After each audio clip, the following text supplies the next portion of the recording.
সে তার নিজেরই ক্ষতি করল। আমরা যদি সবাই মিলে আল্লাহ তাআলার শুকরিয়া আদায় করি, আল্লাহ তাআলার কৃতজ্ঞ বান্দা হই, এতে করে আল্লাহর কোনো লাভ হবে?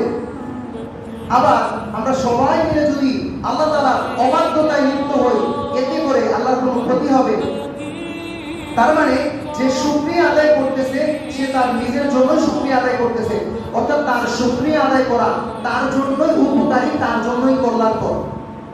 আর এই কারণে আমাদেরকে ওই ইলম অর্জন করতে হবে যে ইলম একত্ববাদ আল্লাহ তাআলার ইবাদত করাকে শিখায়, যে ইলম আল্লাহ তাআলাকে চিনতে সাহায্য করে। আমরা যখন আল্লাহ তাআলাকে চিনব, আল্লাহ তাআলার অনুগ্রহ আমাদের দেহে আমরা উপলব্ধি করব, আমাদের জীবনে আমরা আল্লাহ তাআলার নিয়ামতকে উপলব্ধি করব, তখন কোনোভাবেই কোনো মূল্যেই আমার দ্বারা আল্লাহ তাআলার অবাধ্যতায় লিপ্ত হওয়া সম্ভব নয়।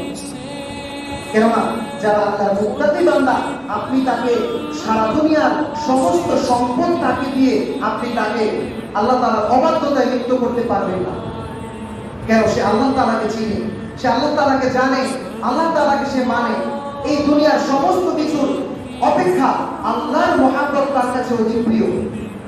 এই জন্য অবশ্যই আমাদেরকে ইলম অর্জন করতে হবে যে ইলম আল্লাহকে চিনায়, যে ইলম আল্লাহর হুকুমের দিকে আমাদেরকে উৎসাহিত করে।